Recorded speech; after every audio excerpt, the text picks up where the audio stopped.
السلام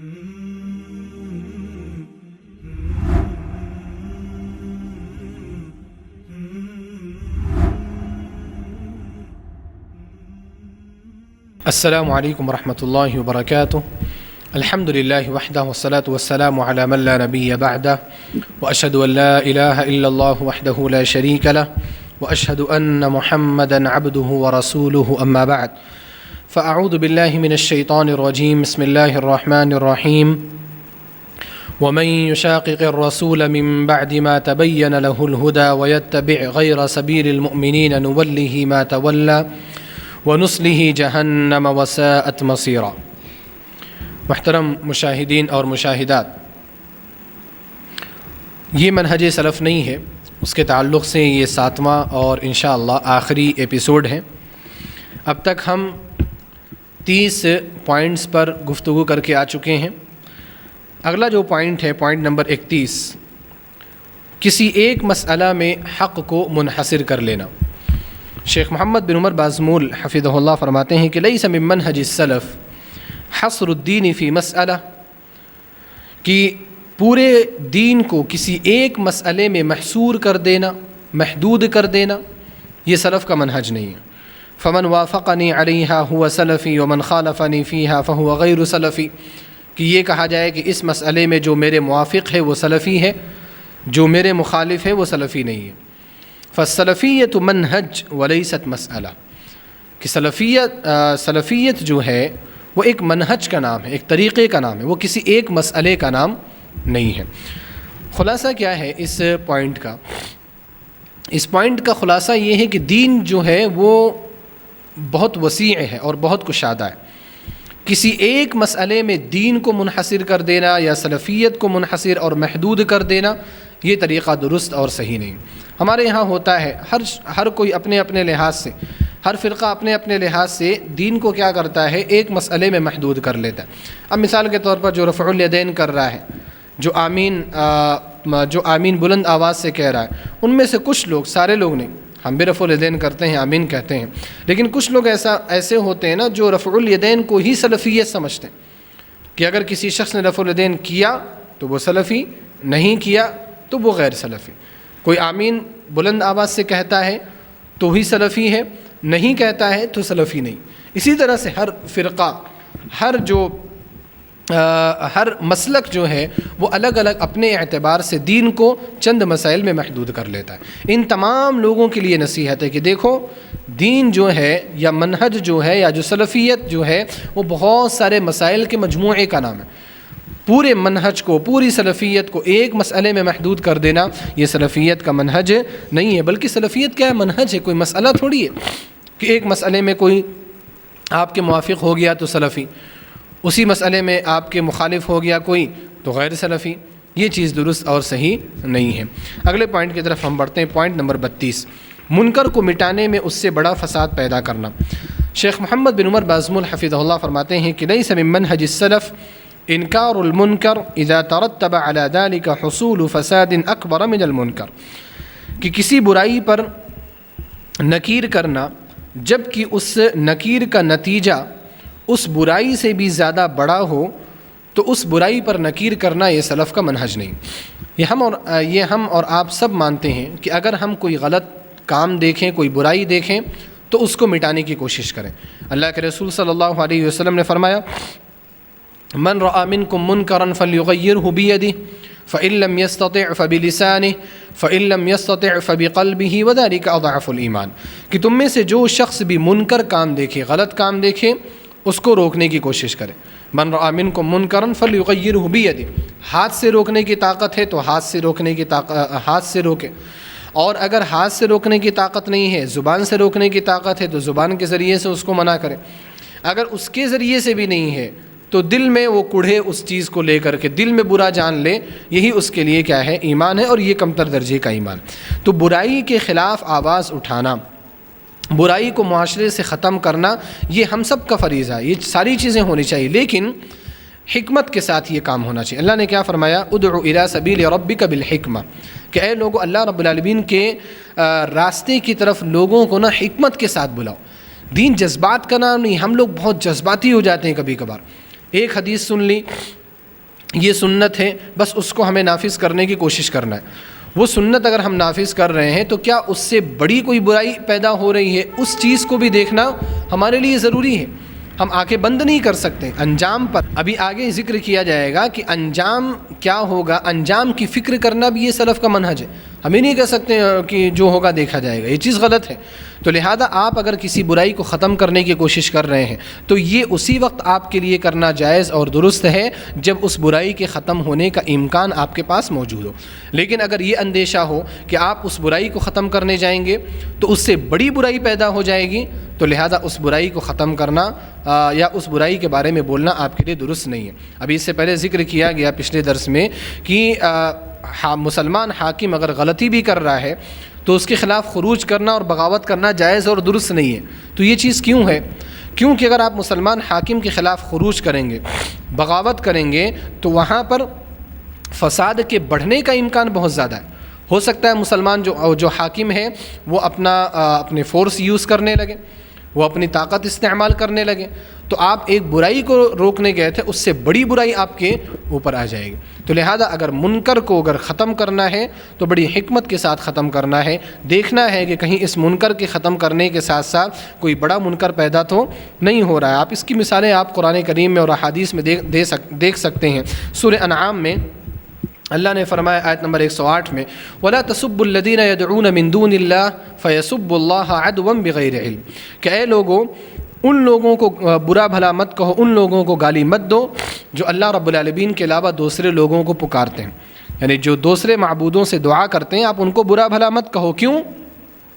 فَيَسُبُّوا اللَّهَ عَدْوًا بِغَيْرِ عِلْمٍ، کیونکہ وہ بغیر علم کے دشمنی میں اللہ سبحانہ و تعالیٰ کو برا بھلا کہنے لگ جائیں گے۔ تو آپ دیکھیں کہ جو لوگ شرک کر رہے ہیں، جو اللہ کو چھوڑ کر کے غیر اللہ سے دعائیں مانگ رہے ہیں، ان کو برا بھلا کہنا یہ ضروری ہے، ان کو برا بھلا کہنا یہ ضروری ہے، لیکن ان کے سامنے اس وقت ان کو برا بھلا کہنا درست نہیں ہے جب وہ اللہ سبحانہ و تعالیٰ کے خلاف ہی آواز اٹھانے لگ جائے۔ تو یہاں پر آپ دیکھیں ایک منکر کام ہے، اس سے بڑے منکر کے پیدا ہونے کا اندیشہ ہے، تو اللہ سبحانہ و تعالیٰ نے اس منکر کے خلاف خاموش رہنے کا ہمیں حکم دیا۔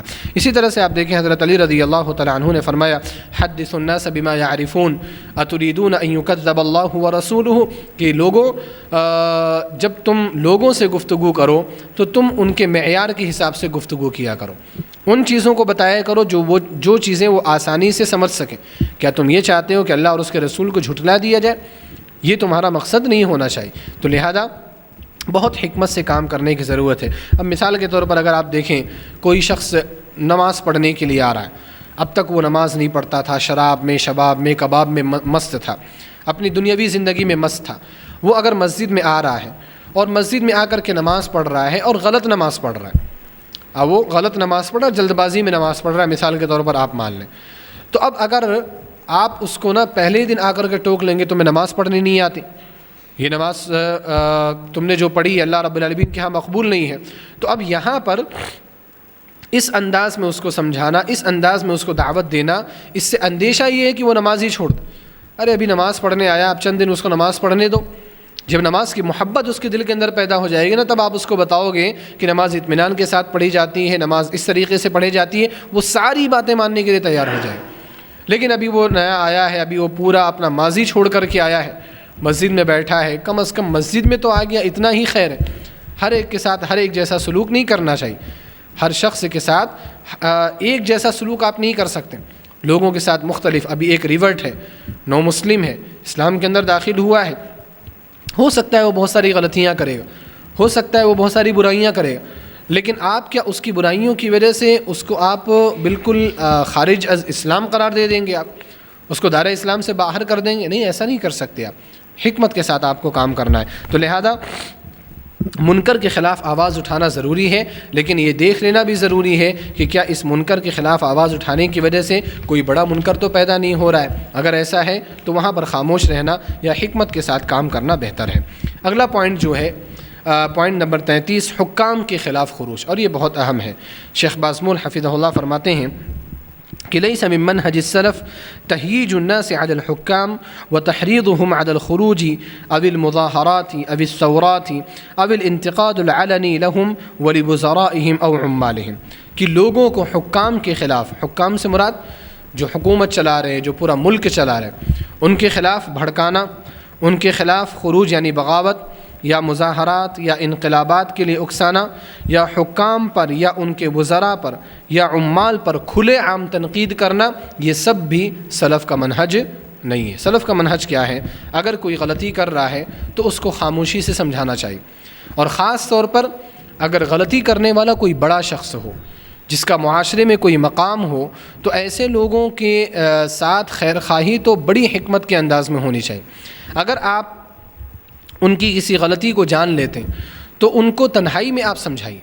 آپ لوگوں کے سامنے خطبوں میں، ممبروں میں چڑھ کر کے ان حکام کے خلاف اگر آپ بولیں گے تو لوگوں کے جذبات بیدار ہوں گے، لوگ بھڑک جائیں گے، لوگ ان کے خلاف مظاہرات کریں گے، لوگ ان کے خلاف طرح طرح کی تحریریں لوگوں کے سامنے عام کرنے کی کوشش کریں گے، مختلف باتیں ہوں گی، مختلف چیزیں وہاں پر پیدا ہوں گی۔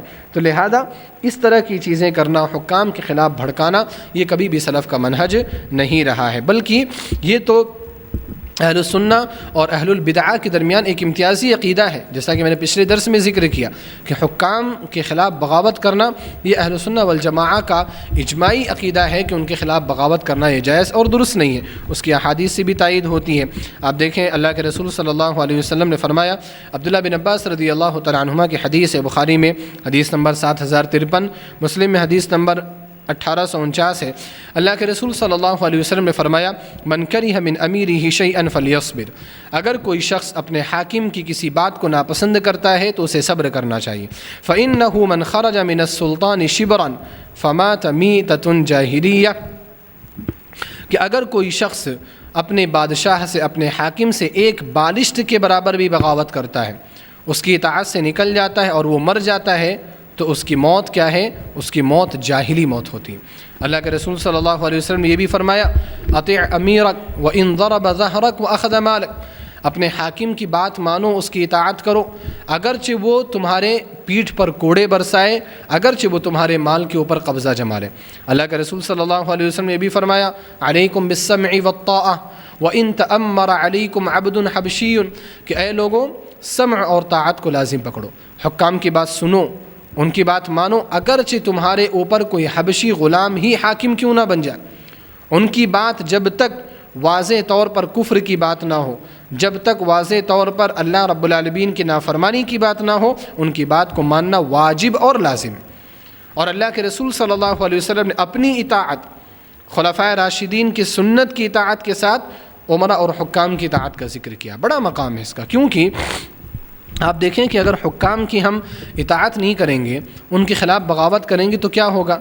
وہ اپنی طاقت استعمال کریں، اور اپنی طاقت استعمال کریں گے تو بہت سارے لوگ اس دنیا سے چلے جائیں گے، خون خرابہ ہو جائے۔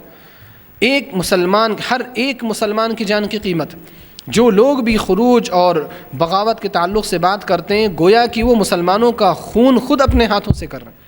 مسلمانوں کا خون بڑا قیمتی ہے۔ آپ ان ممالک پر نظر ڈالیے جہاں پر بغاوتیں ہوئیں، لوگوں نے تختہ الٹ کرنے کی کوشش کی، لیکن بادشاہ نے اپنی طاقت استعمال کی، آج وہاں کے شہر ویران ہو چکے ہیں۔ آپ شام کی مثال آپ دیکھ لیجئے، آپ لیبیا کی مثال آپ دیکھ لیجئے، وہاں پر لوگوں نے تختہ پلٹ کرنے کی کوشش کی، وہاں کی حکومت نے ان کے خلاف طاقت استعمال کیا، آج بھی وہاں کے لوگ خوش نہیں۔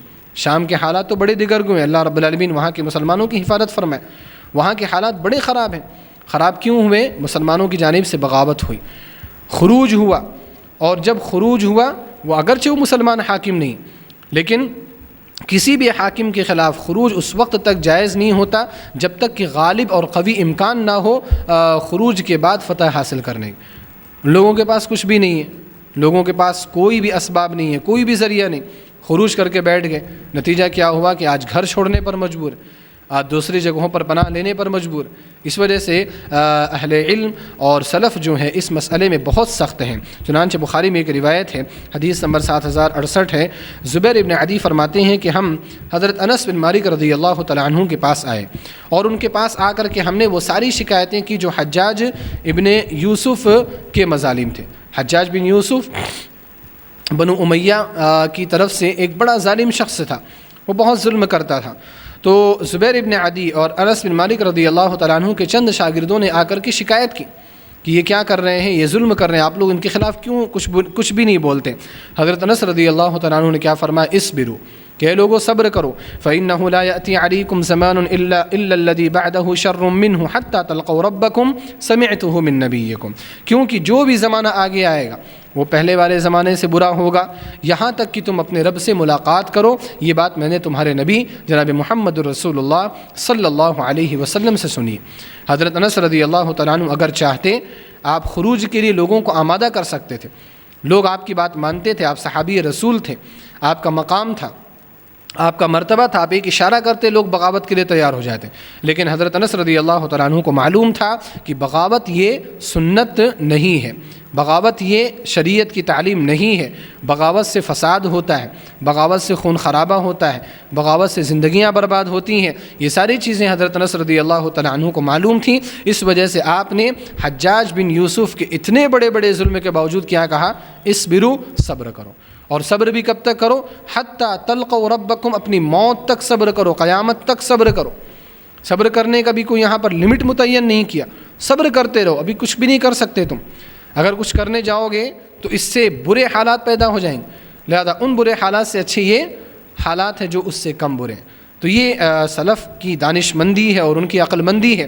آج بیوقوف لوگوں کو کہتے ہوئے ہم دیکھتے ہیں ہر مسلم حاکم کے خلاف ایک بغاوت کا بازار کھڑا کیا ہو، ہر مسلم حکومت کے خلاف، سعودی کے خلاف بھونک رہے ہوتے ہیں ہندوستان کے اندر بیٹھ کر کے، ترکی اور اس طرح سے دیگر جو بھی ممالک ہیں جو بھی اسلام کو تھوڑا موڑا بھی فالو کرنے کی کوشش کر رہے ہیں، ہم ان کے خلاف بولنے کی کوشش کر رہے ہوتے ہیں۔ تو لہذا مسلمان حکام کے خلاف باتیں کرنا یہ خوارج کی علامت ہے، یہ اہل سنہ والجماعہ کی علامت نہیں ہے۔ اس کے بعد ہم اگلے پوائنٹ کی طرف بڑھتے ہیں جس کا تذکرہ ابھی اس سے پہلے بھی آیا کہ انجام سے لاپرواہی۔ شیخ بازمول حفظہ اللہ فرماتے ہیں لیس من منہج السلف ترک النظر الی مآلات الامور، کہ معاملات کے انجام کو نہ دیکھنا یہ بھی سلف کا منہج نہیں ہے۔ میں نے ذکر کیا نا، کچھ لوگ بڑے جذباتی ہوتے ہیں، ایک بات معلوم ہو گئی بس اس پر عمل کرنا ہے، چاہے اس کا انجام کچھ بھی ہو، بولتے ہیں جو ہوگا دیکھا جائے گا، جو ہوگا دیکھا جائے گا۔ یہ عقل مندی کی علامت نہیں ہے، یہ بیوقوف لوگوں کی علامت ہے، اور یہی جو ہوگا دیکھا جائے گا جب ہو جاتی ہے وہ چیز تو یہ کبھی بھی دیکھنے کے لیے واپس نہیں آتے، دم دبا کر کے بیٹھ جاتے ہیں، بھڑکانے کو بھڑکا دیتے ہیں، اختلاف کرنے کو اختلاف کروا دیتے ہیں، لیکن جب اصل میں کھڑے ہو کر کے مقابلہ کرنے کا وقت آتا ہے نا تو یہ سب دم دبا کر کے بھاگ جاتے ہیں۔ تو اس لیے کوئی بھی فیصلہ ہو اس کے انجام کو دیکھا جائے گا، اس کا انجام کیا ہوگا، اس کا نتیجہ کیا ہوگا، اس کے نتیجے کو دیکھ کر کے اس عمل کو کیا جائے یا نہ کیا جائے، یہ فیصلہ آپ کو اسی وقت لینا چاہیے۔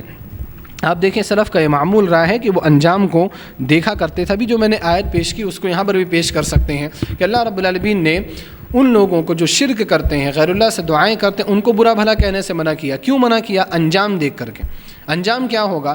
آپ ان کو برا بھلا کہو گے، وہ کل اللہ سبحانہ و تعالیٰ کو گالی دیں گے، تو وہ انجام اچھا ہے؟ وہ انجام اچھا نہیں، وہ انجام برا ہے۔ اس وجہ سے آپ یہ عمل ہی مت کرو۔ آپ کہو گے کہ ارے وہ شرک کر رہا ہے، میں اس کو برا کیوں نہ بولوں؟ ٹھیک ہے آپ بول سکتے ہو، لیکن اس کا انجام بھی تو دیکھو۔ انجام کیا ہوگا؟ انجام یہ ہوگا کہ وہ اللہ سبحانہ و تعالیٰ کو برا بھلا کہے۔ یہ چیز آپ کو پسند ہے؟ آپ مثال کے طور پر کسی کے باپ کو گالی دے رہے ہیں، شروع کر رہے ہیں آپ گالی دے رہے ہیں، ابھی وہ آپ کے باپ کو بھی گالی دے گا پلٹ کر کے۔ اگر آپ کسی کے باپ کو گالی دیں گے، کسی کی ماں کو آپ برا بھلا کہیں گے، وہ بھی آپ کے ماں اور باپ کو برا بھلا کہیں۔ لہذا اپنی طرف سے یہ الفاظ آپ مت نکالی، آپ جذبات میں آ کر کے گالی دے دیتے ہیں، وہ بھی تو آپ کے والدین کو برا بھلا کہہ کر کے چلا جاتا۔ تو اس لیے معاملات کے انجام کو دیکھنا بہت ضروری ہے۔ یہاں پر ایک چیز میں ذکر کرنا چاہوں گا کہ دیکھیں خلیفہ ابو جعفر المنصور نے امام مالک رحمہ اللہ سے مشورہ کیا تھا کہ جو خانہ کعبہ جو ابھی میں نے ذکر کیا کہ حتیم، اس میں حتیم کا حصہ جو باہر ہے، تو ابو جعفر المنصور نے مشورہ کیا تھا امام مالک رحمہ اللہ سے کہ میں اس خانہ کعبہ کو مکمل بنوا دیتا ہوں۔ امام مالک رحمہ اللہ نے کیا فرمایا؟ لا تفعل، کہ ایسا کام مت کرو، لئلا یتلاعب الناس ببیت اللہ، تاکہ لوگ اللہ رب العالمین کے گھر کو کھلواڑ نہ بنا لیں۔ بعد میں ایسا ہوا، ابھی آپ کے سامنے حدیث پیش کی گئی کہ نبی صلی اللہ علیہ وسلم نے چاہا تھا کہ خانہ کعبہ کو حضرت ابراہیم علیہ السلام کی بنیادوں پر تعمیر کر دے، لیکن چونکہ قوم کے لوگ نئے تھے، اختلاف کا اندیشہ تھا، آپ نے نہیں کیا۔ بعد میں چل کر کے عبداللہ بن زبیر رضی اللہ تعالیٰ عنہ نے اس کو مکمل بنوا دیا تھا، پھر حجاج ابن یوسف نے اس کو پھر توڑوا دیا. پھر ابو جعفر المنصور جب خلیفہ بنے انہوں نے پھر اس کو مکمل بنوانا چاہا. تو امام مالک رحمہ اللہ نے یہاں پر آ کر کے وہاں پر دروازہ ہی بند کر دیا اور کہا کہ نہیں اب ایسا مت کرو. اس وقت سے لے کر کے آج تک خانہ کعبہ اس وقت سے لے کر کے آج تک خانہ کعبہ کے اندر حتیم کے حصے کو شامل نہیں کیا گیا, وہ باہر ہے.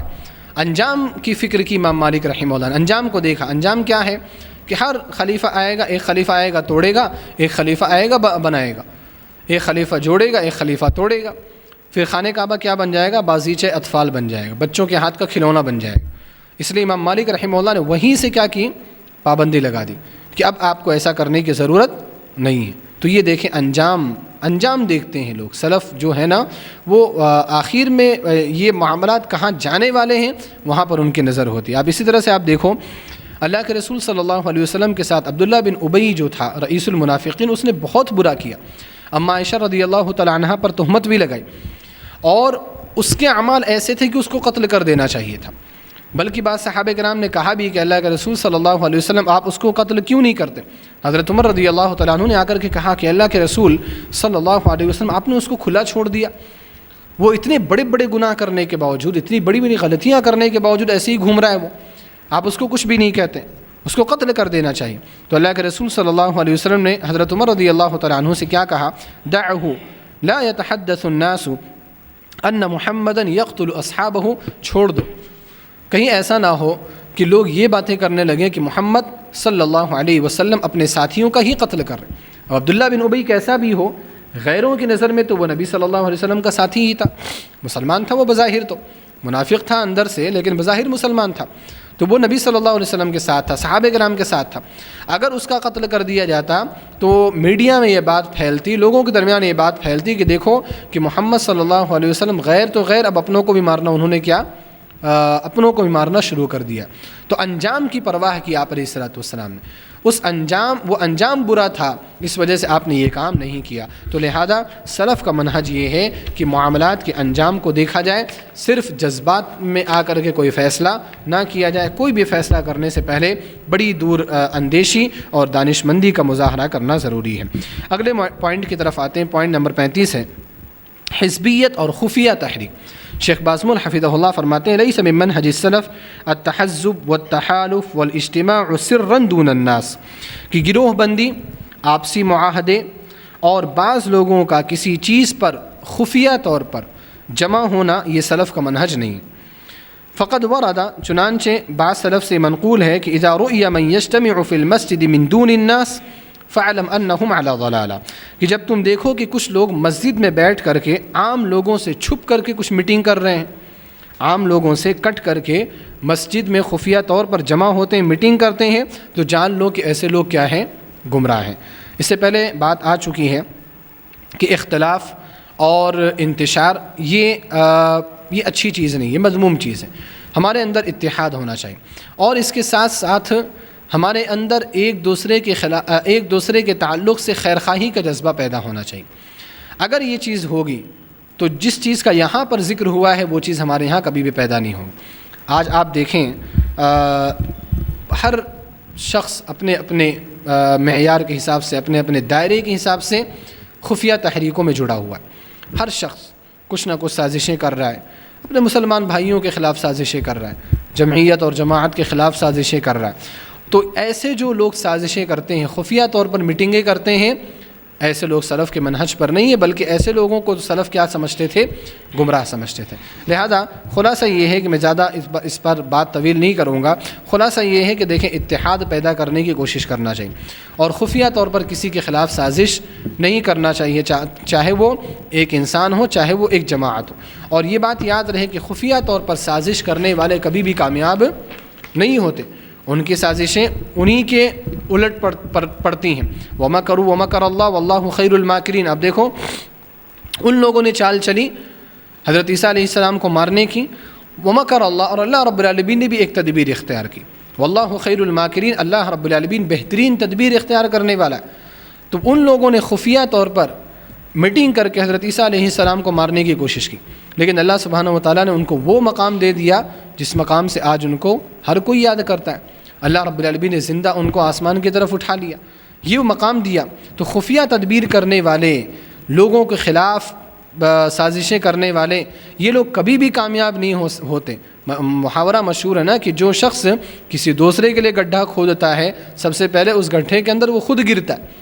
تو اس لیے اگر آپ کسی دوسرے کے خلاف سازش کریں گے تو پہلے آپ اس سازش کا شکار ہو جائیں گے۔ اس کے لیے بہت ساری مثالیں موجود ہیں، اس پر بات کریں تو بات ختم نہیں ہوگی۔ بہت ساری مثالیں آپ اپنے آس پاس دیکھ سکتے ہیں کہ سازش کرنے والوں کا حال کیا ہوتا ہے، ان کا نتیجہ کیا ہوتا ہے۔ اگلے پوائنٹ کی طرف بڑھتے ہیں، پوائنٹ نمبر 36 ہے نصیحت سے سکوت یعنی خاموشی۔ شیخ بازمل حفظہ اللہ فرماتے ہیں کہ لیس من منہج السلف السکوت عن النصیحۃ للہ ولرسولہ ولکتابہ ولأئمۃ المسلمین وعامتہم، اللہ، اس کے رسول، اس کی کتاب، مسلمانوں کے ائمہ اور عام مسلمانوں کے لیے خیر خواہی سے سکوت اختیار کر لینا، خاموشی اختیار کر لینا، یہ سلف کا منہج نہیں بلکہ دین اسی کا نام ہے۔ تمیم داری رضی اللہ تعالیٰ عنہ کی حدیث ہے، صحیح مسلم میں حدیث نمبر 95 ہے۔ آپ علیہ الصلوۃ والسلام نے فرمایا الدین النصیحہ، دین خیر خواہی کا نام ہے، آپ خیر خواہی کرو لوگوں کے ساتھ، آپ اچھے معاملات کرو۔ تو صحابہ کرام نے پوچھا کہ کس کے ساتھ ہم خیر خواہی کریں؟ تو آپ علیہ الصلوۃ والسلام نے فرمایا للہ، اللہ کے ساتھ۔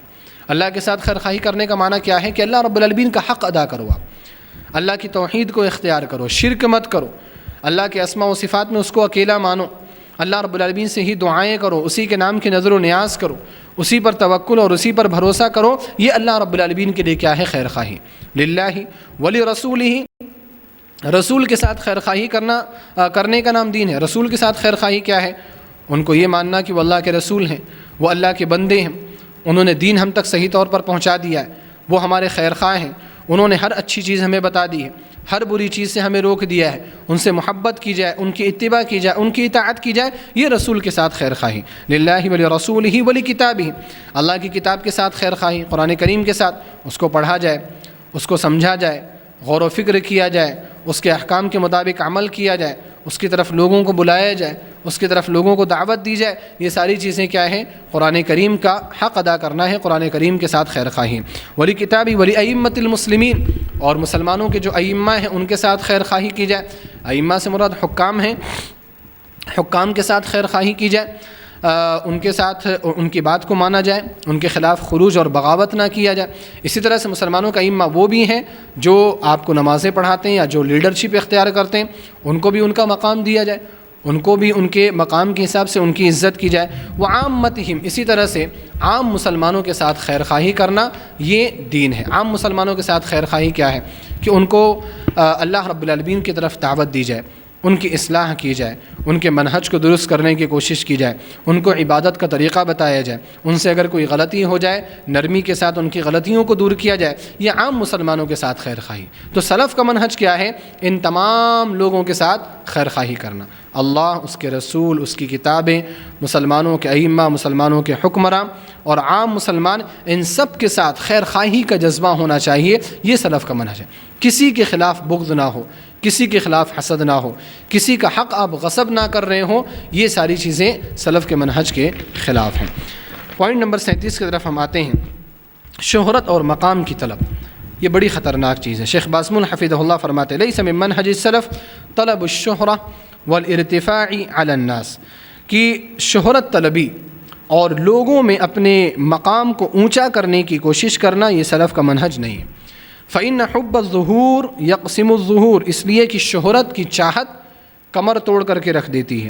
وإذا تسود الحدث فاتہ خیر کثیر، اور جو شخص کم عمری میں سردار بن بیٹھتا ہے وہ بہت سارے خیر سے محروم ہو جاتا ہے۔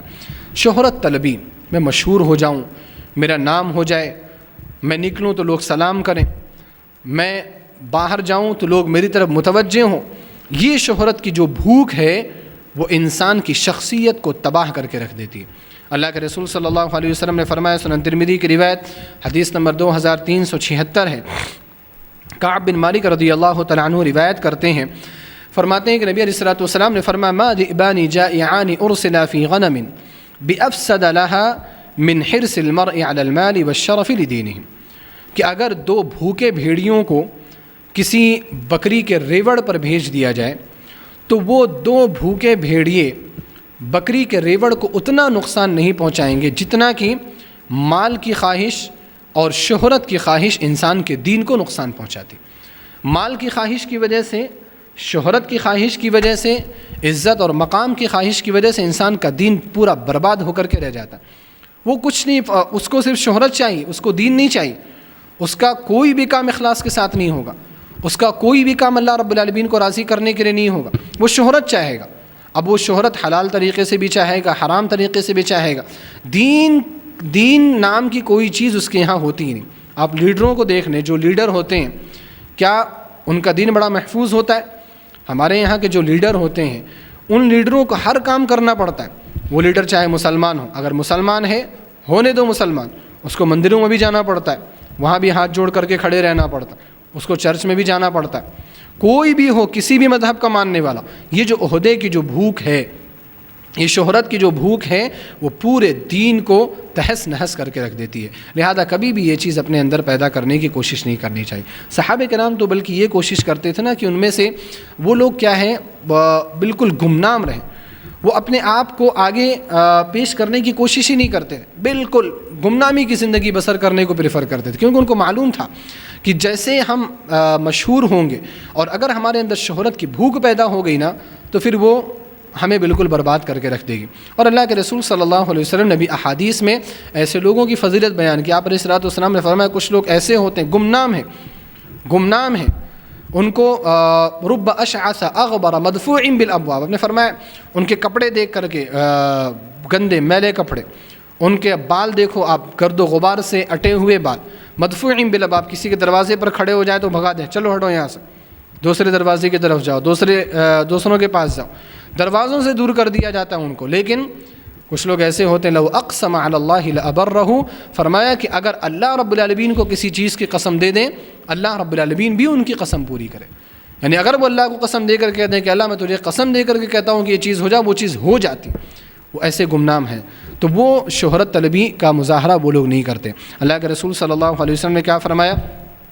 تعیس عبد الدینار، تعیس عبد الدرہم، تعیس عبد الخمیسہ، تعیس عبد الخمیلہ. درہم کا، دینار کا، چادر کا، کمبل کا بندہ یہ برباد ہو جائے. تعیس وانتکس، برباد ہو جائے یہ اور یہ ذلیل ہو جائے. وَإِذَا شِيكَ فَلَنْتَقَشْ، کوئی تکلیف پہنچے اس کی تکلیف بھی دور نہ ہو. اللہ کے رسول صلی اللہ علیہ وسلم نے شہرت طلب کرنے والوں کی مذمت بیان کی اور اس کے بعد آپ علیہ الصلوۃ والسلام نے اس شخص کی فضیلت بیان کی جو گمنام رہتا ہے. پھر آپ علیہ الصلوۃ والسلام نے فرمایا کہ وہ شخص جو اچھا ہے وہ تو وہ ہوتا ہے، خوشخبری اس شخص کے لیے ہے، ان کان فی الحراست کان فی الحراس، اگر اس کو چوکیداری میں لگا دیا جائے نا تو وہ چوکیداری کا کام بھی کر رہا ہے. وَإِن كَانَ فِي السَّاقَةِ كَانَ فِي السَّاقَةِ، فوج کے کسی بھی حصے میں اس کو ڈال دیا جائے وہ کام کرے گا. وہ ایسا ہے، یعنی استأذن لم یؤذن له، اجازت طلب کرنے آ رہا اس کو اجازت نہیں ملتی. وَإِن شَفَعَ لَمْ يُشَفَّعْ، سفارش کر رہا ہے اس کی سفارش قبول نہیں کی جا رہی، یعنی اس کا کوئی مقام نہیں ہے. تو اللہ رب العالمین کے ایسا شخص کیا ہے؟ بڑا محبوب ہے. اللہ رب العالمین کو ایسا شخص بہت پسند ہے. لہذا شہرت طلب نہیں کرنا چاہیے. اور پھر یہاں پر ایک بات یہ بھی یاد رکھنا چاہیے کہ کیا شہرت طلب کرنے سے، شہرت کی بھوک پیدا کرنے سے شہرت مل جاتی؟ نہیں ملتی. بہت سارے لوگوں نے مشہور ہونے کے لیے بہت ساری کوششیں کی لیکن ختم، مشہور نہیں ہو پائے. تو ادھر ان کی پوری محنتیں بھی ضائع ہوئیں اور جس مقصد کو وہ پانا چاہتے تھے وہ مقصد بھی حاصل نہیں ہوا. اور چلو اگر مقصد حاصل ہو بھی جائے تو کیا سکون کی زندگی ملتی ہے؟ نہیں. شہرت والی زندگی بڑی خراب زندگی ہوتی ہے. آپ دیکھو اگر جو شخص مشہور ہوتا ہے اس کی اپنی پرائیویسی ختم ہو جاتی، اس کی اپنی پرسنل لائف ختم ہو جاتی، وہ کہیں باہر نہیں جا سکتا، وہ کہیں باہر نہیں نکل سکتا. اسی طرح سے آپ دیکھو کہ اگر آپ مشہور ہیں تو آپ کو اعتراضات کا سامنا بھی بہت زیادہ کرنا پڑتا ہے. آپ کی ہر بات کو جج کرنے کی لوگ کوشش کریں گے، کرٹیسائز کرنے کی کوشش کریں. آپ کی وہ بات قابل توجہ ہو یا نہ ہو، لوگوں کا اس کے تعلق سے بولنا ضروری ہو جاتا ہے. کیوں؟ کیونکہ آپ مشہور ہوئے. غلطی آپ کی ہے، غلطی ان کی نہیں. آپ نے کیوں اپنے آپ کو اتنا پاپولر کیا؟ اسی طرح سے آپ دیکھو جو مشہور لوگ ہوتے ہیں ان کے اندر تکبر پیدا ہو جاتا ہے. جہاں جا رہے ہیں وہاں لوگ کھڑے ہو رہے ہیں، جہاں جا رہے ہیں وہاں پر لوگ ان کو دیکھ رہے ہیں. ایک تکبر، غرور، اور تکبر انسان کو اللہ سے دور کر دیتا ہے. اسی طرح سے شہرت کا ایک نقصان یہ بھی ہے کہ اگر آپ مشہور ہیں نا تو آپ سے حسد کرنے والے اور جلن کرنے والوں کی بھی تعداد بہت زیادہ ہو جاتی ہے. اور حسد کرنے والے آپ کو نقصان پہنچاتے ہیں. اسی وجہ سے تو ومن شر حاسد اذا حسد کہا گیا کہ حسد کرنے والے کی برائی سے میں پناہ چاہتا ہوں جبکہ وہ حسد کرے. تو حسد اور جلن کی وجہ سے آپ کی زندگی اجیرن ہو جائے گی. اسی طرح سے جو مشہور انسان ہوتا ہے نا وہ تنہا ہو جاتا ہے, وہ لوگوں سے صرف فائدے کا تعلق برقرار رکھ پاتا ہے, وہ صرف مفاد پرست ہو جاتا ہے, اس کی اپنی ذاتی زندگی ختم ہو جاتی, ذاتی خوشیاں ختم ہو جاتی.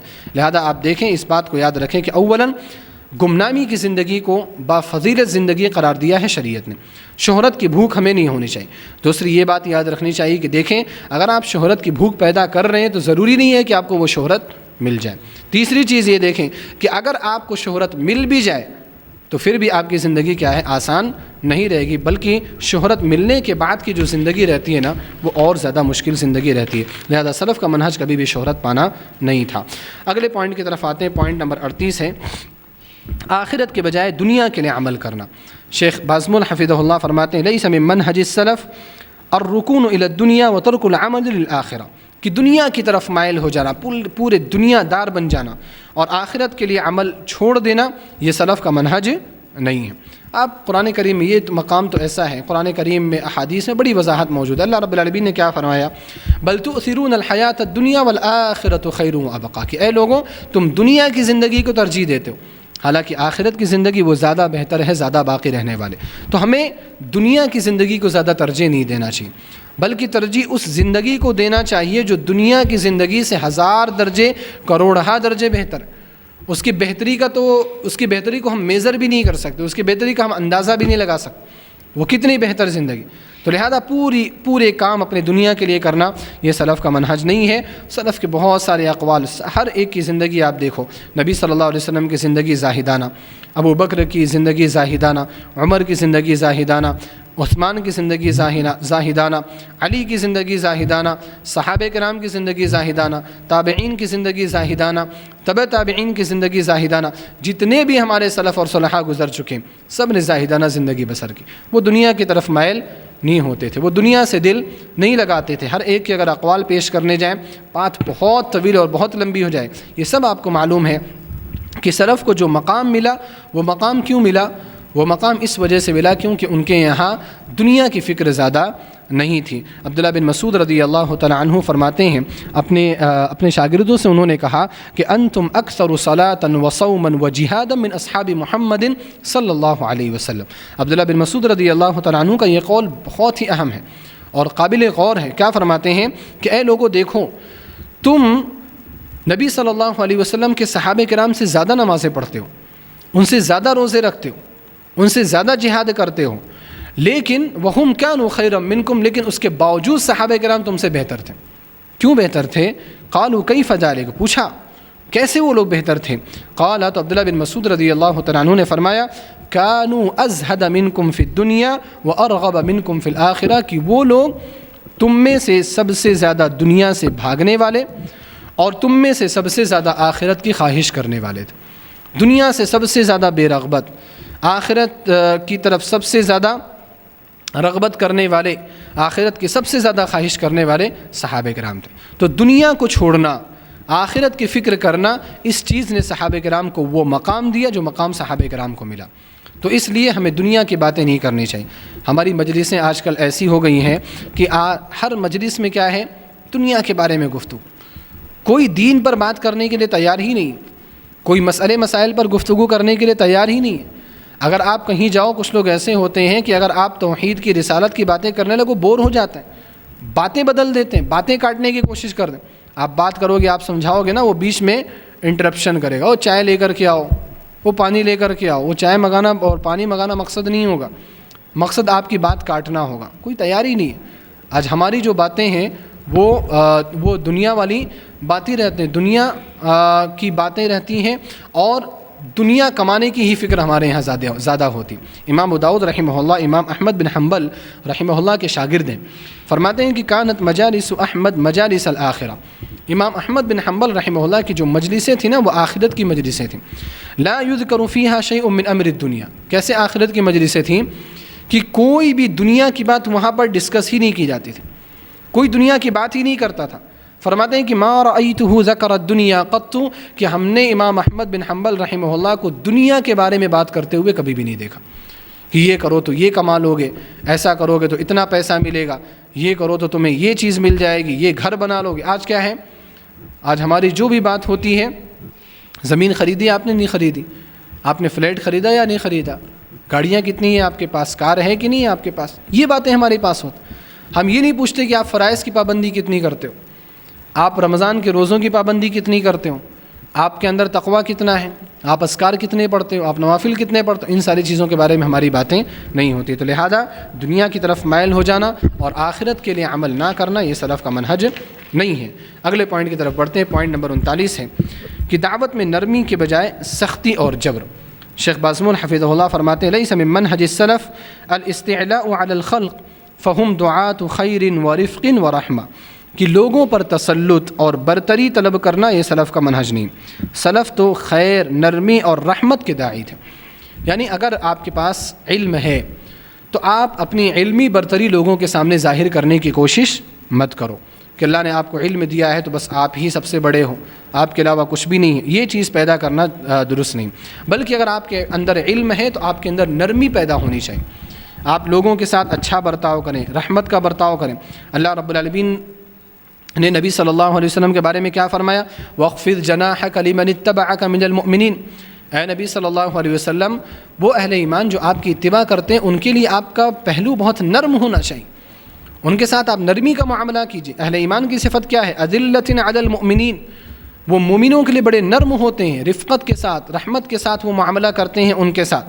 اللہ کے رسول صلی اللہ علیہ وسلم نے کبھی کسی کے ساتھ سختی نہیں کی۔ ایک اعرابی، بڑا مشہور واقعہ ہے، مسجد نبی میں آئے، وہی مسجد میں ہی پیشاب کرنے لگے، صحابہ کرام بہت غصہ ہے اور دوڑے ان کی طرف، ان کو پکڑنے کے لیے، ان کو روکنے کے لیے، ہو سکتا ہے ان میں سے کوئی ایک آدھ چانٹا بھی لگا دیتا۔ اللہ کے رسول صلی اللہ علیہ وسلم نے منع کیا، لا تقطعوا، ان کو کرنے دو۔ جب وہ اپنے اس عمل سے فارغ ہوئے، آپ علیہ الصلوۃ والسلام نے بڑی نرمی سے ان کو سمجھایا، کہا کہ جو مسجدیں ہیں نا وہ یہ بول و براز کے لیے نہیں ہے، پیشاب پاخانے کے لیے نہیں ہے، یہ مسجدیں اللہ کی عبادت کرنے کے لیے بنائی جاتی ہیں، تلاوت کے لیے بنائی جاتی، اللہ کے ذکر کے لیے بنائی جاتی۔ لہذا مسجدوں میں وہ کام ہونے چاہیے جن کاموں کو کرنے کے لیے مسجدیں بنائی جاتی ہیں۔ تو ہمیشہ نرمی کا مظاہرہ۔ آج کل ہم یہ دیکھتے ہیں کہ لوگ دوسروں کے لیے تو نرم ہو گئے ہیں، اپنوں کے لیے سخت ہو گئے، اپنے لیے مختلف قانون ہیں، اپنے لیے سختیاں ہیں، اپنے منہجی سلفی بھائیوں کے لیے سختیاں ہیں۔ یہ ساری چیزیں کیا ہیں، سلف کا منہج نہیں ہے، یہ سلف کے منہج سے ہمیں دور لے کر کے جاتی ہیں۔ اگلے پوائنٹ کی طرف ہم بڑھتے ہیں، پوائنٹ نمبر 40 کی طرف، کہ مخالف کی تردید میں بد کلامی۔ فرماتے ہیں شیخ بازمول حفظہ اللہ کہ لیس من منہج السلف فی الرد علی المخالف السباب والشتائم، کہ اگر آپ مخالف کا جواب دے رہے ہیں تو اس کے جواب دینے کے لیے گالی گلوچ پر اتر آنا یہ سلف کا منہج نہیں ہے۔ فإن رسول صلی اللہ علیہ وسلم لم یکن سبابا ولا لعانا، کیونکہ اللہ کے رسول صلی اللہ علیہ وسلم نہ تو گالی دیتے تھے اور نہ ہی لعنت و ملامت کرتے تھے۔ وَأَمَرَنَا اللَّهُ بِمُجَادَلَةِ أَهْلِ الْكِتَابِ بِالَّتِي هِيَ أَحْسَنُ، اور اللہ رب العالمین نے اہل کتاب سے بحث کرنے کا حکم دیا ہے، لیکن احسن طریقے سے، اچھے طریقے سے۔ فَمِن بَابِ أَوْلَى أَن نَّتَحَلَّى بِذَلِكَ فِي مُجَادَلَةِ الْمُخَالِفِينَ مِنْ أَهْلِ الْإِسْلَامِ، تو جب اللہ رب العالمین نے اہل کتاب سے اچھے انداز میں بحث کرنے کو کہا ہے تو بدرجہ اولا ہم مسلمانوں میں سے جو ہمارے مخالف ہیں ان سے جب بات کریں تو ان سے ہمیں بدرجہ اولا بہترین انداز میں بات کرنی چاہیے۔ آپ دیکھیں اختلاف، میں نے جیسا کہ ذکر کیا، فطری ہے، اختلاف ہوگا، لیکن اختلاف کی وجہ سے گالی گلوچ پر آ جانا یہ ہمارے سلف کا منہج نہیں، بلکہ اللہ کے رسول صلی اللہ علیہ وسلم نے فرمایا سباب المسلم فسوق، بخاری میں حدیث نمبر 48، صحیح مسلم میں حدیث نمبر 116 ہے، عبداللہ بن مسعود رضی اللہ تعالی عنہ راوی حدیث ہے کہ مسلمان کو گالی دینا کیا ہے، یہ فسق ہے، یہ گناہ ہے، وقتالہ کفر، اور اس سے لڑائی کرنا یہ کفر ہے۔ تو لہذا اگر آپ مسئلے پر بحث کر رہے تو گالی گلوچ پر پہنچ جائے یہ طریقہ درست نہیں، اور گالی گلوچ پر پہنچ جانا یہ اس بات کی علامت ہے کہ آپ جاہل ہیں، آپ کے پاس علم نہیں ہے، کیونکہ اگر آپ کے پاس علم ہوگا آپ علمی جواب دیں گے، آپ گالی پر نہیں آئیں گے۔ اگر آپ کی غلطی ہوگی آپ رجوع کر لیں گے، لیکن اگر آپ صحیح پر ہوں گے تو آپ علم سے ان کو جواب دیں گے۔ آپ گالی پر آئے گا، اس کا مطلب کہ اب آپ کا بیلنس ختم ہو گیا، اب آپ کے پاس کوئی دلیل باقی نہیں بچی، اسی وجہ سے آپ گالیوں پر آ گئے۔ آپ دیکھیں سوشل میڈیا پر لوگ مسائل پر گفتگو کرتے، اولاً تو مجھے ذاتی طور پر یہ چیز پسند نہیں، سوشل میڈیا پر جو بحث ہوتی ہے نا، جو مناظرے ہوتے ہیں نا، فیس بک پر یا ٹویٹر پہ، کہیں بھی ہم لکھ رہے ہیں، وہ لکھ رہا ہے، کوئی بھی جو ہے نا وہ حق ماننے کے لیے وہاں پر بیٹھا نہیں ہے. ہر شخص اپنی باتیں آپ کے ذہن میں ڈالنے کے لیے بیٹھا. لہذا میں آپ لوگوں سے گزارش کروں گا کہ سوشل میڈیا پر اس طرح کے مناظرے کرنے سے اپنے آپ کو بچائیے. تو وہاں پر کوئی مناظرہ خیر کے لیے نہیں کرتا، مقصد وہاں پر کسی کا اچھا نہیں ہوتا. اور پھر وہاں پر آپ دیکھو مناظرے ہوتے ہیں، بہت سارے لوگ گالیاں لکھ کر کے وہاں پر بیٹھے ہوتے ہیں، ایک دوسرے کو گالیاں دے رہے ہوتے ہیں. تو یہ سلف کا منہج نہیں ہے. آپ سلف کا منہج سمجھیے، دعوت کا منہج کیا ان کا منہج تھا. برا بھلا کہنا یہ ہمارا طریقہ نہیں ہونا چاہیے. گالی دینا تو یہ گنواروں کا طریقہ ہے. کسی بھی صورت میں انسان گالی کیسے دے سکتا ہے؟ کچھ لوگ بڑے اچھے ہوتے ہیں، نمازی بھی ہیں، روزے کے پابند بھی ہیں، چہرے پہ داڑھی بھی ہے، پھر بھی گالی زبان سے نکل رہی.